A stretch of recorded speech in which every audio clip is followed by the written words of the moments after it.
You're listening to South Niagara Conversations, a podcast presented by the South Niagara Chambers of Commerce, along with 105.1 The River and 101.1 More FM. Here are your hosts, Dolores Fabiano and Chris Burns. Well, good morning, and thanks to everyone who's joined us for our South Niagara Conversation series. For those of you who are tuning in from afar, we represent the communities of Fort Erie, Niagara Falls, Port Colborne, Wainfleet, Welland, and Pelham. We're located in Southern Ontario, a wonderful place to live, work, and play. This morning, Chris Burns, owner of 105.1 The River and 101.1 More FM, joins me as co-host. Good morning, Chris. How are you? I'm good, thanks, Dolores. Thanks for inviting me here. Yes, always a pleasure to have you in the seat right next to me virtually. I also want to give a shout out to our sponsor, the Small Business Enterprise Center, City of Niagara Falls. They're great supporters of our chamber and of our local business community. Chris, this morning we're gonna continue with our conversation on the incredible development that's happening in all of our municipalities across South Niagara. It seems that all of our cities and towns are booming, and we want the details. So, Chris, let's get to it. Who do we have joining us this morning? Well, Dolores, this morning we welcome Daniel Turner, who's the Economic Development Officer for the town of Fort Erie. Now, this border community certainly had its share of challenges over the past few years. But, I highly encourage you to take a drive through this beautiful town and see all the cool things that are happening. So, Daniel, welcome. And to get us started, can you give us a little bit of a description of that area? Yeah, thank you. Good morning, Chris. Good morning, Dolores. Good morning, everyone across the world who's tuning in. So I guess I'll go a little bit back in time for a moment. And actually, some of this I did pull from some history websites. So the town of Fort Erie, it was actually the modern settlement of the area was established when a British military fort, Fort Erie, was constructed way back in 1764. And during the American Revolution, it was used as a supply depot for British troops. And about 250 years later, we have what is known as the modern town of Fort Erie here in the beautiful Niagara region. We are just right along Lake Erie and the Niagara River. Right across the river, you can see the beautiful city of Buffalo, New York. But yeah, we are an incredible town that's been growing quite steadily since 1764. And no, I'm just really happy to be able to share as much as I can about the town that I'm so lucky to call my employer. So Fort Erie has had a long relationship with our U.S. neighbors. And in fact, in the summer, correct me if I'm wrong, the population of Fort Erie actually doubles. Yeah, I'd say tell us a little bit about that. Yeah, probably about another 10,000 on top of it. And this is pre-COVID years. It's been a little bit less with the additional requirements to get over the border, such as having the vaccination status, having the testing that we've recently heard is now going to be dropped as of April 1st. But yeah, typically it'd be at least another 10,000 that we'd receive every summer from Buffalo and other areas in the States. Yeah, I guess people don't realize, when you don't grow up in a border community, and so we have 4 crossings here in Niagara. There's really no border, right? Like you go across, you get your gas, you shop, you go out for dinner, Friday night comes and it's like, well, where do we go? And that border really doesn't exist. It has for the past 2 years, but prior to that, it really didn't. And we have a lot of Americans who come over who own homes here, cottages, and we've got some really great facilities that really were created for that population, that community. I'm thinking just off the top of my head, the Buffalo Canoe Club, and there's a couple of others. Yeah, you can even think about Mather's Arch. I believe Mather was a resident from Buffalo who loved Fort Erie so much, he donated the land, that Mather's Arch at Niagara Parks property that's just right by the Peace Bridge down in Fort Erie. Big, beautiful scenery that they have there. And yeah, that was apparently donated by an American himself who just happened to love this area so much. Yeah. So I know that, the past 2 years have been pretty tough with people getting across the border, people getting to their cottages, visiting family and friends. That's changing. And what are you anticipating for this summer? Well, and it's funny because it's hard for a week to go by where I actually don't end up speaking with someone who's from the United States who has a connection to the town of Fort Erie, whether that's a business investor, someone who has a short-term rental within the municipality, or someone who even just has family connections. As you may know, our department is on top of economic development, also heavily involved with tourism. And I was just speaking with a gentleman who hasn't been here in 2+ years. The last time was in 2019, who's now planning on coming in April because of the testing requirement being dropped. Now, although, I myself have been lucky enough to be able to go into the States a few times over the last 2 years, following the protocols, taking the necessary testing, quarantining when required. But a lot of people haven't wanted to even cross that bridge, literally, unless they really had to. And now that we're getting to the point where on April 1st, the federal government of Canada is now dropping the testing requirement to return back to Canada, only having to show that you're fully vaccinated for more than 14 days. I think that we're going to really see a huge return to that seasonal population in the town of Fort Erie. From just speaking with this gentleman who hasn't been here in 2+ years, I don't think he's not an outlier. I think there really is going to be a lot of people coming back who again haven't been here in years. People that are going to be checking on their cottages that might have a little more storm damage, or who knows what after 2 years. I know a lot of people do have friends and families that are maintaining their properties over here, but and we've already started to see a lot more New York plates as we're driving around, as we're heading to work, going through traffic. Just pulling out of my driveway this morning, I saw a car from Buffalo who was friendly enough to wave me on to pull out as I was on my way out. So I'm very confident that we're going to see a huge resurgence of a lot of our American friends and families and visitors making their way back this summer. Yeah, and folks don't really realize, we've got that whole South Coast, shoreline, and it's incredible beaches. It's a wonderful experience, and we do get a lot of people coming just to experience those beautiful beaches. Can you tell us a little bit about the beaches and what's down there, and what beach access might be like for people wanting to visit them? I know it's always a balance between keeping the locals happy and offering that opportunity to people who want to experience that.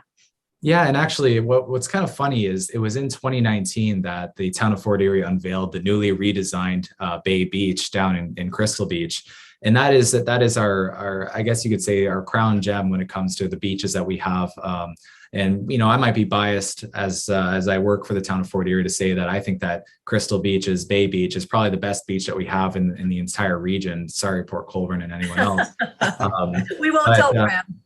But it was unfortunate that we had COVID-19 right after. So for 2020 and 2021, I don't think that beach was able to really reach its full appreciation. Of course, there was also limits that were imposed based on public health protocols at that time, set by the province for us to ensure that we didn't have too many people at the beach at one time. And so what was created were there were actually passes that were designed that were specifically for residents, and as well another system that was designed for guests of places like short-term rentals. So there was a residential pass system and a commercial pass system. And on top of that, there was also daily entry that people could pay to enter onto the beach. So there will be more information coming in the next few weeks about what will be confirmed for this year's beach access and protocols. But there have been some proposals of what the season will look like. So from the Victoria Day long weekend until Labor Day weekend, there will be security, I believe 7 days a week on the beach between certain hours. Not sure just right in front of me what those hours are, but daylight hours that they'll have security there to ensure that the beach is safe, to make sure that there's garbage that's picked up, to make sure that there's no massive gatherings of any sort that could raise any alarm bells with public health. But there will be more information to come on that. And like I said, I know that there's a report coming to council in the next few weeks that will discuss some of these matters in further detail. But I imagine it will be very similar to what we've seen in those last 2 years. And hopefully now with the border opening to foreign travelers, and with those testing requirements being dropped, we'll probably see a lot more of our American friends be able to come and enjoy this beach, perhaps for the first time if they didn't have an opportunity in 2019. And just speaking about the closure that we had of the border in 2020 and 2021, it was evident we had a lot of people who discovered this beach for the first time who were from Ontario, when a lot of the politicians were focusing more on these staycations. We had a lot of people from the GTA who discovered the beach for the first time, people who were looking just for a place to be able to spread out, that weren't wanting to stay in the where you're stacked on top of people in Toronto, were finding their way down here. And I've spoken with probably about a dozen different people who have come down here for a visit during COVID that ended up finding a place and moving down here, working remotely, or finding a way to work permanently. I mean, it's a long commute, but it's worth. If you still have to, unfortunately, work in Toronto, I know gas prices are a whole nother animal today, but I think there's a lot of people that made that decision to say it's still worth it to live here, and even if they have to still work in their previous job elsewhere. Mm-hmm. Absolutely. And so the whole working from home thing, Daniel, it's become more and more important, through this COVID period of time. So tell us what the town is doing to ensure that you've solved that broadband problem to meet the growing need, because that's, my household, we had myself and my wife both working from home and 2 kids on computers, and it became a challenge. So what's the town doing to solve that problem? Mm-hmm. And I'm just going to jump in there, Daniel, because I know I've told this story before on other podcasts, but when COVID first hit and people were scrambling to set up their home offices, in Fort Erie specifically, we have a number of our members whose businesses are actually across the border, right? And so they weren't able to go. They were setting up their home offices, and lo and behold, they had no Wi-Fi. They couldn't work. And initially, those first few weeks, they were driving around town trying to find some free Wi-Fi, like just in parking lots. And once we caught wind of it, we opened up our Fort Erie office to those businesses. And so we had a schedule. We had, one of our directors who had a key, who was committed to letting people in. It was in a very safe, manner that, okay, this is your time slot, go in, check your emails, do your work. They leave, someone else comes in, there's cleaning in between. But had we not been able to provide that opportunity, I don't know what those businesses would have done. And so, Chris makes such a good point. Like, this is really critical to get a handle on this and make sure that it's better. So take it away. Yeah, no, absolutely. And that is that was a great idea. And I know that there's been a lot of organizations that had to find innovative solutions just like that. And what a great resource you were able to share with the business community. Reminds me of there's been the odd time where I've had an assignment that I've had to submit that was quite heavy. I couldn't upload just over my phone. So you'd have the students that would gather around the Tim Hortons parking lot or the McDonald's or the Starbucks to use the Wi-Fi.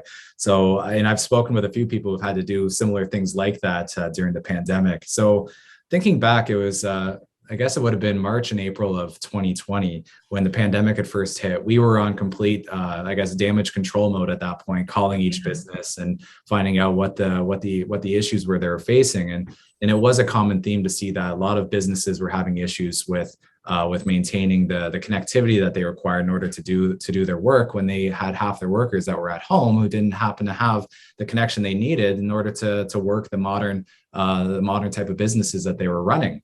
So this information was relayed back to senior management and ultimately to council, and Mayor Redekop really. He actually put together the broadband task force that I've been heavily involved with since then. And our task was really to find out where in the community are we seeing a divide between those who do and those who do not have internet. And it wasn't as simple as an urban rural divide. Now that does exist, but there's certain pockets where they do have some connection to internet, or some companies are able to access, and others where there was just nothing available at all. Even just dial-up was the best option for some areas. So what we did was we actually developed a survey that went to all residents of the town of Fort Erie, and another separate survey that went to all of the businesses in the town of Fort Erie to find out, do they have adequate internet access? Are they looking to upgrade if an upgrade could become available? And it was evident to see that there were certain segments of the population, certain areas that really desperately needed to have these increases to their access and speed of internet. And some of the areas that come to mind from that survey were areas along the waterfront. So I'm thinking along the Niagara River, some places a little bit closer towards Point Abino area that had poor internet. We saw these clusters appearing where there were certain areas where they had next to nothing. I mean, at least in some rural areas, they had access to some wireless internet towers. So there's a few different companies that come to mind. One of them is actually a Niagara-based company that's able to provide access, but there were still some of these dead zones happening. So taking this data, we actually connected with every telco, that every internet company that offers service in the region, to find out if there was a way that we can entice them to invest in our community and to really close that gap and that digital divide. And by supplying that data that we had gathered from the surveys that we created, we were actually able to find a partner that was willing to make an application for public funding to acquire money to invest in the town of Fort Erie to expand broadband. So I was very, very happy when I saw that last year SWIFT, the Southwest Integrated Fiber Company, was able to allocate, I believe it was $8.8 million of funding to the Niagara region. And those two hotspot areas that we identified through our survey are now going to be serviced. The promise is that Bell will have operations in those areas. We'll have the high speed prepared some point later this year. So hopefully by middle of this year, so in the next few months, we'll start to see more people coming online. But just speaking to some of those entrepreneurs that were doing work from home, this is something that really ideally would have needed yesterday, but are incredibly thankful that should there, knock on wood, ever be any sort of a pandemic like this in the future, that they're prepared to be able to keep business going at the full speed that they need to, right from their comfort of their own home. Yeah, and I think, as we move forward, I don't think we're ever going to go back to the way things were. Do you have an idea for a small business? Maybe you're trying to grow a business that you've already started. Whatever the case, the Niagara Falls Small Business Enterprise Center is a community service that is here to help, offering entrepreneurs the tools to start and grow their businesses. The Small Business Enterprise Center is your one-stop for free business information and advice. Serving Niagara Falls and South Niagara, learn more about how we can help you and your business succeed at niagarafalls.ca/SBEC. And so, you mentioned, folks from the GTA moving down here. So I think, people working from home, whether it's full-time or part-time, I think that trend is going to continue, where, people are at least partially working from home. So I'm so happy that you guys have been all over it. And it's kind of a head scratcher now that, 2 years ago, we didn't have internet in some, parts of our community. Like it's almost unbelievable that we were that far behind. Yeah. And, I'm really happy to see a lot of larger companies that are coming in now to service some of those gaps. Like, I'm not sure if you've seen what's happened recently with Elon Musk's company, SpaceX, and their recent venture, Starlink, where they've literally have thousands of satellites that are going into space to make a mesh network around the globe to be able to offer internet service wherever you might be on the planet Earth. And I was actually fortunate enough a few weeks ago on my vacation in Cape Canaveral, Florida. I got to see one of his rockets launch and put another, I believe, 50 satellites up in that launch. Wow. And I've actually myself personally have a pre-order for one of their satellites, but I'm not in a priority area because we do have so many other internet companies here. Whereas places that are like, let's say, Red Lake, Ontario, or a lot of communities that are a lot more isolated are more priority for right now while they ramp up the production of these satellite dishes, receivers. But it's just amazing to see these kind of options come out there, because even with the traditional internet providers that we have, the ones that offer landline, broadband, even these wireless services that we're seeing around here, it's nice to know that we have these alternative options as a way to really perhaps drive down costs. Just these companies are now knowing that they have this competitor that's breathing down their neck, and Right. It might even be part of the reason why they're trying to install as much as they can and invest as much as they can and get these people on their wireline networks before they perhaps might lose them to these other options that are coming down the pipeline. Yeah, fascinating. Yep, and I'm certainly aware, Daniel, there's a great company here in Niagara which is called Enwick, and I think they purchased the Fort Erie Last Mile Wireless Company, and I know those those guys have invested a lot in infrastructure. So I think there are lots of more local options, which is great. And like you, I'm also on Elon Musk's waiting list. I'm not wild about paying US dollars for a product that I could probably get here. So we'll see what happens when eventually we have that option to say yes or no.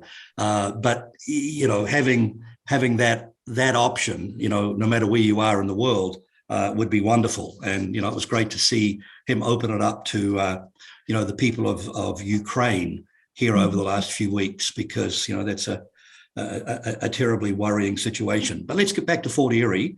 And, we're seeing quite a bit of residential growth in the area and a lot of commercial growth as well. So can you tell us a little bit about that and what the plans are for the future? Because, when I talk to real estate agents in Fort Erie, they tell me they can't keep up. All these people coming out of Toronto who have sold their multi-million-dollar home and they're going to buy the same or better home in Fort Erie, but they just cannot keep up with the demand right now. So, is there a supply issue in Fort Erie, or tell us about that?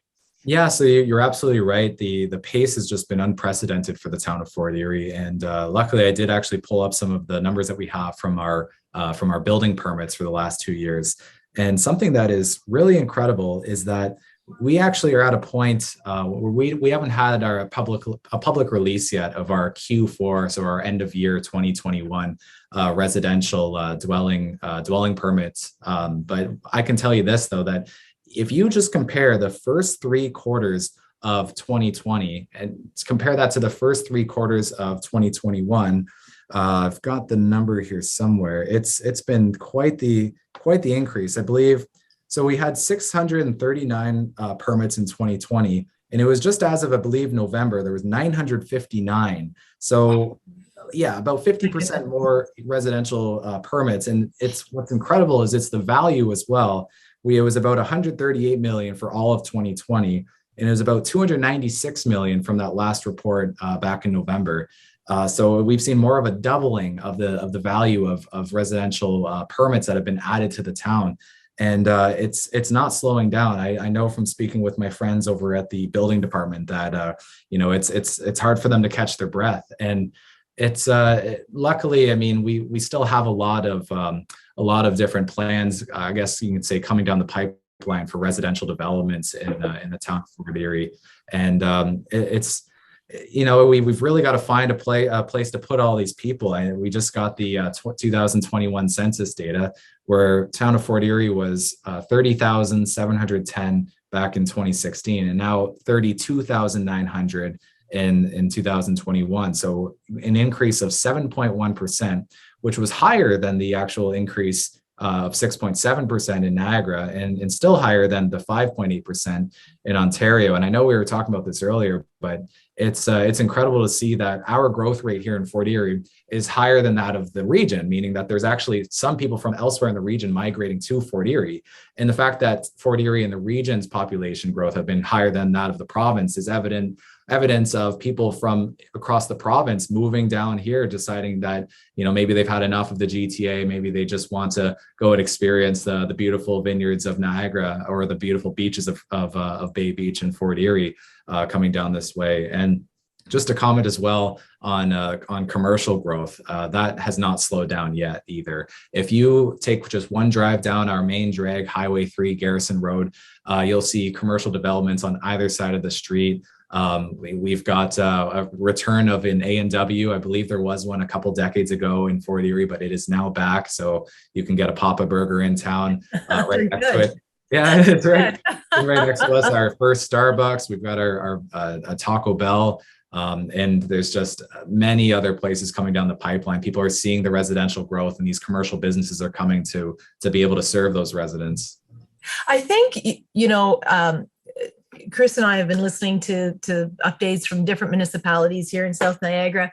And I really think that Fort Erie and I would say Port Colborne have sort of been sleeper communities for the last forever, right? Like just for a long, long time.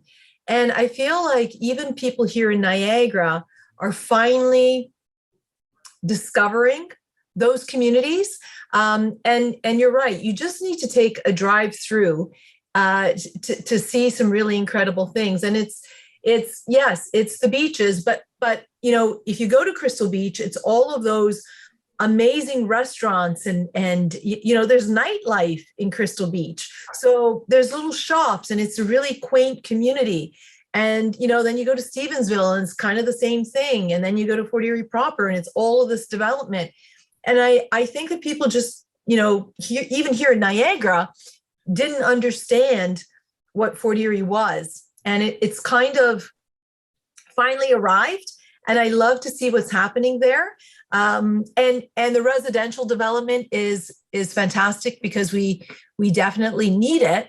I guess the concern is, housing affordability, because, the price of a home in Fort Erie has really changed over the last 2 years. And, you want to make sure that in the plans that you're also taking care of those people who need affordable housing. So what's the plan around that? Yeah, so great. Definitely, it is a huge issue that we're facing. Really, not just the town of Fort Erie, but all of Canada and many parts of the world are facing that similar issue right now.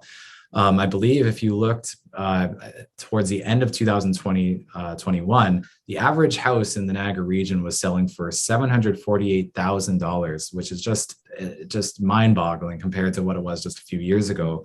They said that was a 33.4% increase in a year.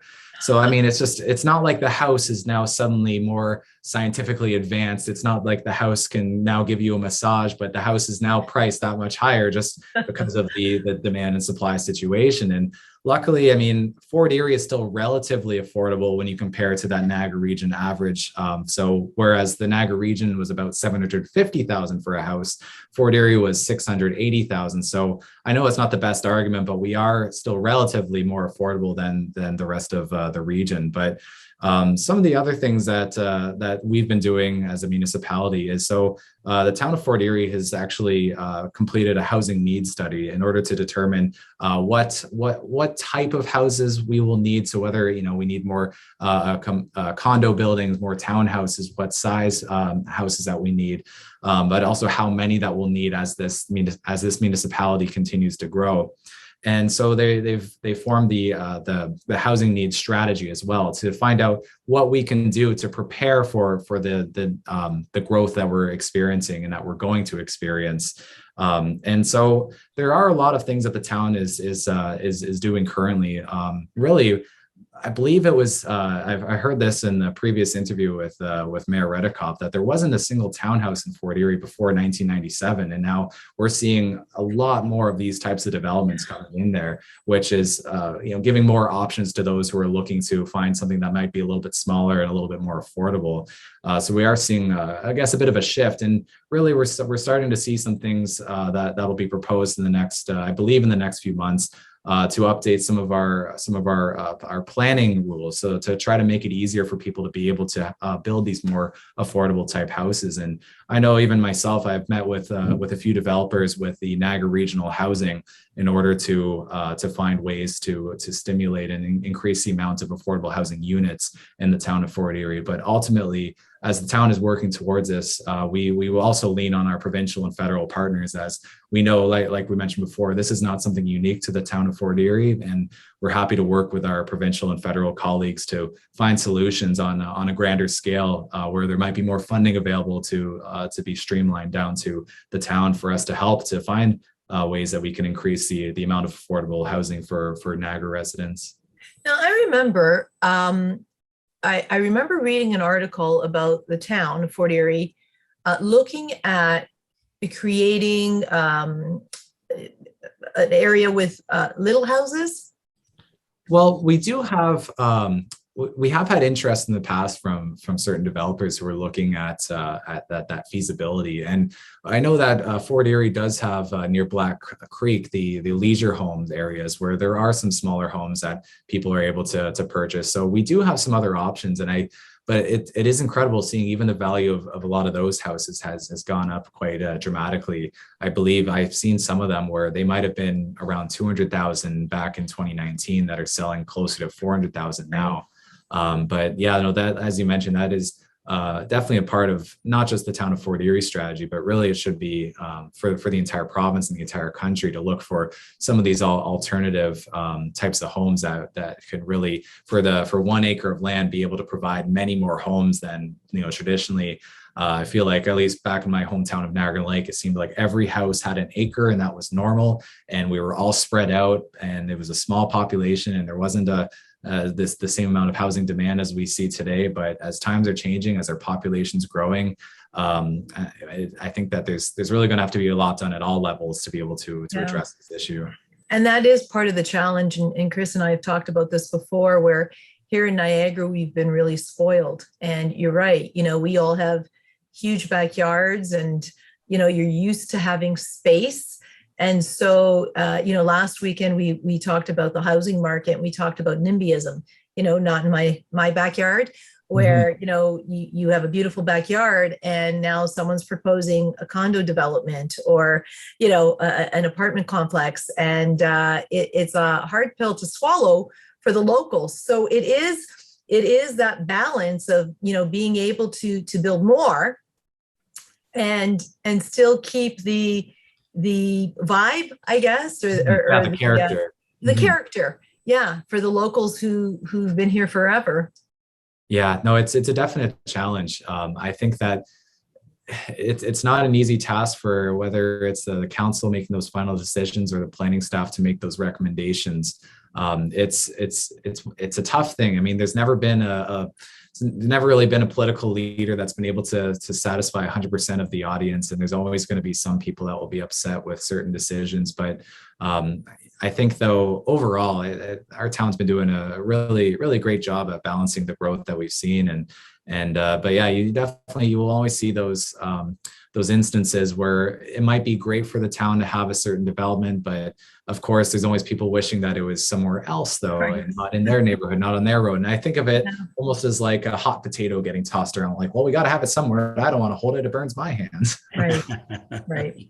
Absolutely. Well, Daniel, it was our company's privilege to bring local radio back to Fort Erie, and we've spent almost $2 million upgrading all our equipment in Fort Erie there on Craft Road to improve our signal. And, the thing that we've really noticed over these last, 2 or 3 years is just the sheer growth, in that community. And when I look at some of the news stories we run, on More FM, the passing of the city budget with, a very small 2.5% property tax increase, and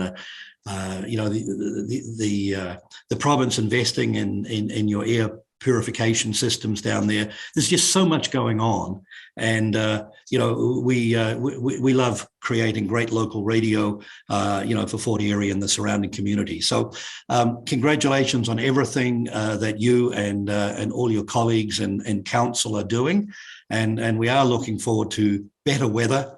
Lots of people returning, and I think this is going to be, the summer of the decade, hopefully, as we all feel confident getting out and about once again. So, Daniel, thank you so much for joining us today. Dolores, was there anything that you wanted to add as we wrap this up? Well, I just thank you, Daniel. Great conversation. Love Fort Erie. Can't wait to get to the beaches, especially when we have a sunny day like today. Next week, we're going to welcome Lena DeChellis. She's the manager of economic development for the city of Welland, along with Grant Monday. He's the director of planning and development services for the city. Welland has been booming for a while with not only new housing developments, but also a robust industrial corridor. What's their secret? We'll find out. To all of our listeners, send us the topics that you're talking about because we want to talk about them too. Thanks again for tuning in and have yourselves a wonderful day.